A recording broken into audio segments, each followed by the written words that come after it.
পড়বে জবা ফুল আমার জামা মায়ের সাধ হয়েছে পড়বে জবা ফুল আমার শ্যামা মায়ের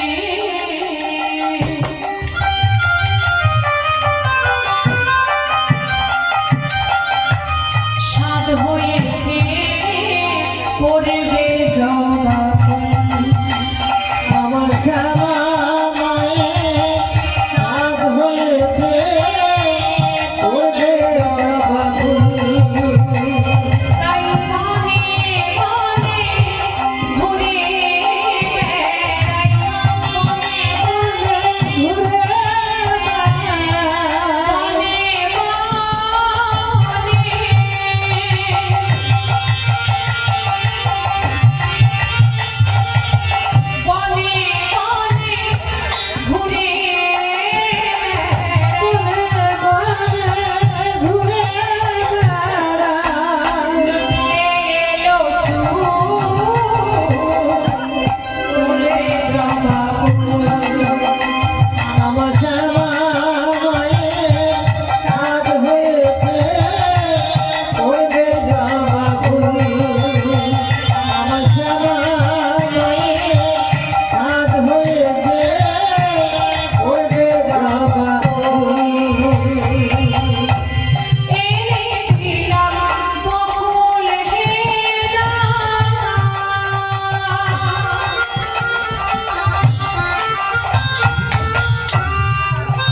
নারায়ণী নমস্তুতে সৃষ্টি স্থিতি বিনাশায় শক্তি ভূতে সনাতনী গুণাশ্রয়ে গুণময়ী নারায়ণী নমস্তুতে জয়ন্তী মঙ্গলকালী ভদ্রকালী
জগৎ মহানবী তুমি ভগবতী তুমি বেদ মাতা তুমি গায়ত্রী তুমি বেদমাতা তুমি গায়ত্রী তুমি বেদ মাতা তুমি গায়ত্রী তুমি বেদমাতা তুমি গায়ত্রী ষোড়শী তোমারি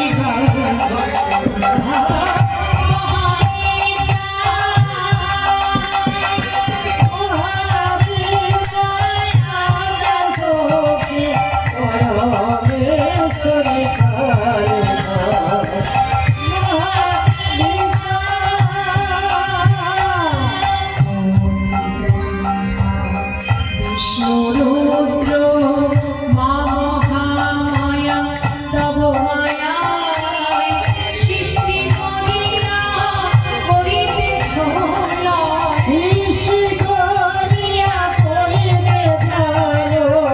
সমুদ্রে জলবে অচিন্ত পরমাতি মারুতে সুরনর চর প্রসাদে নমস্তে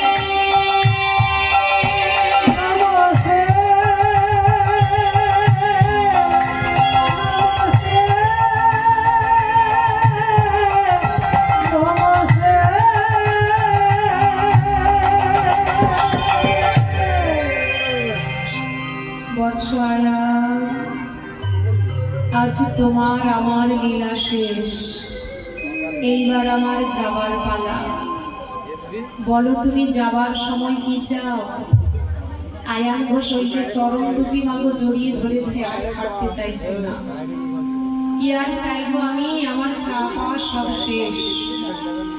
তবে এটুকু তুমি বলে যাও, যেদিনেই আয়ান ঘোষ থাকবে না, আয়ানের নিদানের কালে দেখিও তোমাদের যুগল মিলন। তাই হবে আয়ান। ধীরে ধীরে আয়ান চলে গেল। শাশুড়ি জটিলাকে এতক্ষণ আমরা কতটুকু কথা বলেছিলাম, কিন্তু জটিলার মনের কথাটা কেউ শোনেনি এখনো। একটা লাঠির উপরে ভর দিয়ে আসছে বৌমা। ও বৌমা, আমার ঘর ছেড়ে চলে যাচ্ছিস মা? আমি চেয়েছিলাম কি জানিস মা, পূর্ণিমাকে ঘরে বন্দিনী করব, আর অমাবস্যাকে আমাদের ঘরে নিয়ে আসবো। পূর্ণিমা হলো আমার ঘরের বউ রাধা, আর অমাবস্যা হলো কৃষ্ণচন্দ্র। আমি ঘরে বসে তোদের যুগল মিলন দেখব বলে তোকে এত করে বাধা দিতাম মা। ঘরের বাইরে তোকে আমি যেতে দিতাম না, কিন্তু কোনো দিনের জন্য আমি পারিনি রে মা। আজকে চলে যাচ্ছিস, আর বাধা দেব না। শুধু এটুকু তুই বলে যাবা, যেদিন তোর এই শাশুড়ি জটিলা বুড়ি থাকবে না, জটিলার মৃত্যুর সময়, নিদানের সময় তোদের যেন যুগল চরণ সেবা করে যেতে পারে। শাশুড়ি চাইল, কিন্তু যার মনে অতিরিক্ত অহংকার, সেই কুটিরা রেগে গিয়ে নিজের পায়ের নখ দিয়ে মাটি আছাড়ছে। কারণ আমি দাদাকে দেখাবো বলে নিয়ে এলাম এক, আর হয়ে গেল কিন্তু আর এক। রাধারানী একেবারে কুটিলার পেছনে গিয়ে ডাক দিয়েছে, ননদী, এই ননদী, আমি চলে যাচ্ছি রে, তুই কিছু চাইবি না? কুটিলা অহংকারে বলল, না ননদী, তুই চাস বা না চাস, আমি তোকে আশীর্বাদ করে যাই রে ননদী। সারাটি জীবন এমন করে তুই পিড়িতেই বাধা দিতে থাকিস। কুটিলা সঙ্গে সঙ্গে বলল, তুমি সবার বেলায় করলে অন্য আশীর্বাদ, আমার বেলায় আশীর্বাদ করলে কেন? আমি কুটিলা বলে আমার বেলায় এমন আশীর্বাদ করলে? সঙ্গে সঙ্গে রাধারানী বলল, ননদিনী রে, একবার ভেবে দেখেছিস কি, রাধা কৃষ্ণের পিড়িতিতে যদি বাধা না দিতিস, রাধা কৃষ্ণের পিড়িতির কথা কি জগৎবাসী এইভাবে জানতে পারত না? দেখবেন যে কাজে বেশি বাধা আসে সেই কাজটাই কিন্তু বাবা সবাই জানতে পারে। যে কাজে আপনার কোনো বাধা আসবে না সে কাজটা পাশের বাড়ির মানুষগুলোও কেউ জানতে পারবে না। ননদি, আমি চলে যাচ্ছি রে, আর কোনোদিন আমি তোদের কাছে ফিরে আসবো না। একটা ছোট্ট দায়িত্ব তোকে দিয়ে যাবো, নিবি? কি? ছোট্ট একটা প্রদীপ। কি করবো ওটা নিয়ে? জানিস না নদী, আমি রাধারানী, আমি আছি বলে চারিদিকে এত আলো আছে। যখন আমি বৃন্দাবনটা ছেড়ে চলে যাবো চারিদিকে এত আলো আর থাকবে না। ঠিক সেই সময় আমার মধুর কুঞ্জতে অন্ধকারে পড়ে থাকবে। তুই তো আমার ননদী, তুই প্রত্যেক দিন সন্ধ্যেবেলায় আমার মধুর কুঞ্জে প্রদীপটা জ্বালিয়ে আলো করে রেখে দিস। আমার মধু বলেছে, যারা কৃষ্ণ বিরোহিনী, যারা কৃষ্ণ পাবনিনী, তারা যদি একবার আমার মধুর কুঞ্জ মন্দিরে গিয়ে হা কৃষ্ণ তোমার হলো বলে কাঁদতে পারে, আমার গোবিন্দ সেই ভক্তির কাছে জনমে জনমের মতো বাধা হয়ে যায়। আমার গোবিন্দ আমাকে কেন কাঁদতে হবে বলতে পারিস? কাঁদালে জগৎবাসীকে কাঁদো, জগৎবাসী কাঁদো। সংসারের জন্য কোটি কোটি চোখের জল ফেলছো, আর শেষের দিনে শূন্য ছাড়ার কিচ্ছু নেই। রাধারানী চলে যাচ্ছে, কি অপরূপ দৃশ্য। পেছন থেকে ননদী কুটিরা ডাক দিয়েছে, যাওয়ার সময় সবাইকে বড্ড মায়ায় ফেলে দিয়ে গেলে।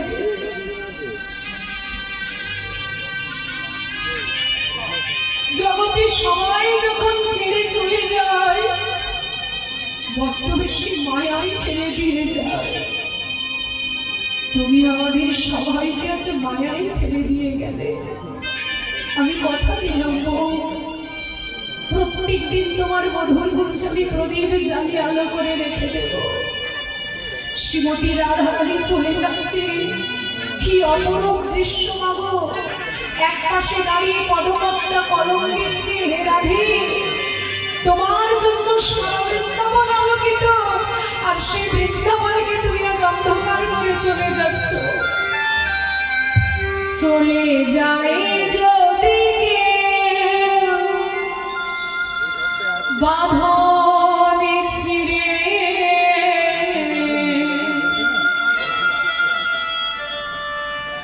কাঁদিস কেন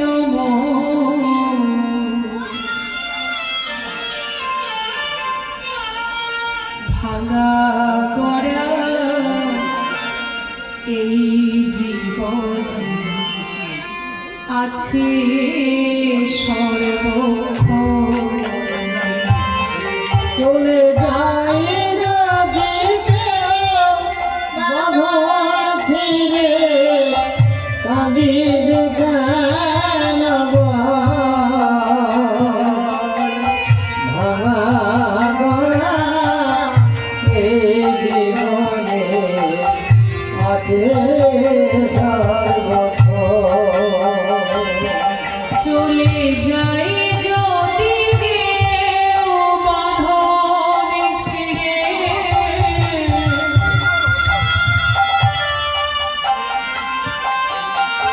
কাঁদিস কেন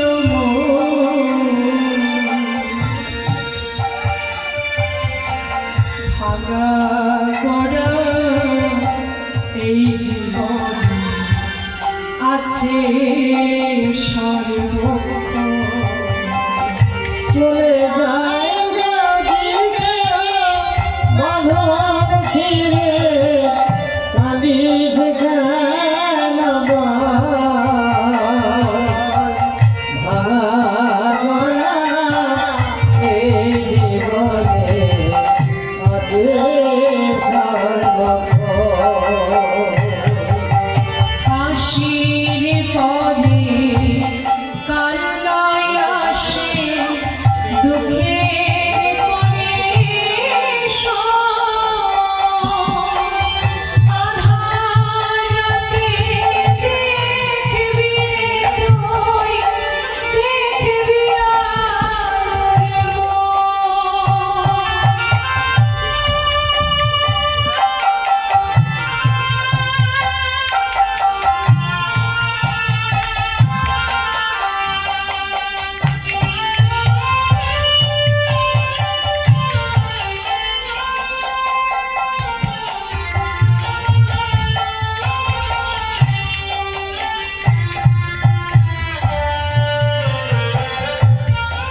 হাসির ঘরে কান্নায় আসে দুঃখের ঘরে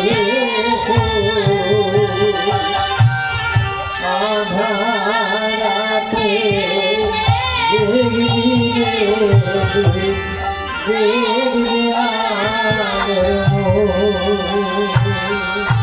তখন কি আর যায় রে ফেরা, তখন কি আর যায় রে ফেরা, তখন কি আর যায় রে ফেরা, তখন কি আর যায় রে ফেরা, ভাগ্যের লিখো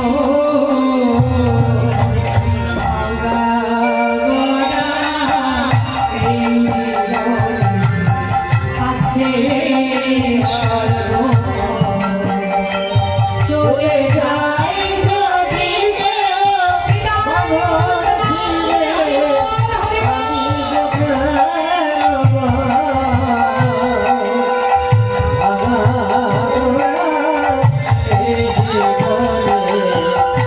আছে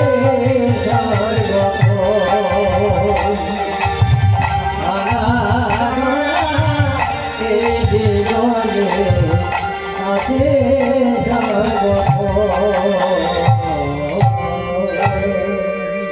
শ্রীমতী রাধারানী চলে গেলেন। সবাই মিলে গিয়ে সেই প্রভাসের তীরে দাঁড়িয়েছে। মা যশোমতী, নন্দ মহারাজা, সখা সখী সবাই মিলে দাঁড়িয়েছে। কেউ ডাকে হা কানাই প্রাণ কামাই বলে, কেউ ডাকে হা কৃষ্ণ প্রাণ কৃষ্ণ বলে। আর দুয়ারে দাঁড়িয়ে যশোমতী মা ডাক দিয়েছে, গোপাল আমি তোর মা, গোপাল। যেই না গোপাল গোপাল বলে ডাক দিয়েছে, ভগবান কৃষ্ণ কি আর থাকতে পারে গো? ছুটে আসছে মায়ের কাছে, মায়ের বড় আনন্দ। গোপাল আমার কোলে বসলে সবাই বলবে গোপালের মা যশোমতী। এবার সেই গোপাল যখনই ছুটতে ছুটতে আসছে, আর এদিকে দুয়ারে দাঁড়িয়েছিল মাগো প্রহরী। যখনই দেখেছে মা যশোমতী চিৎকার করে ডাক দিয়েছে গোপাল, সঙ্গে সঙ্গে বলে এখানে গোপাল নামে কেউ থাকে না। যিনি থাকেন তিনি হলেন আমাদের মহারাজ কৃষ্ণচন্দ্র। যতবার গোপাল গোপাল বলছি, ওই দাড়ি মায়ের কৃষ্ণ দেশে প্রহারের পর প্রহার, প্রহারের পর প্রহার, প্রহারের পর প্রহার। দুলার মধ্যে লুটিয়ে পড়েছে মা, দুয়ারে দুলার মধ্যে গড়াগড়ি দেয় আর চিৎকার করে ডাকে গোপাল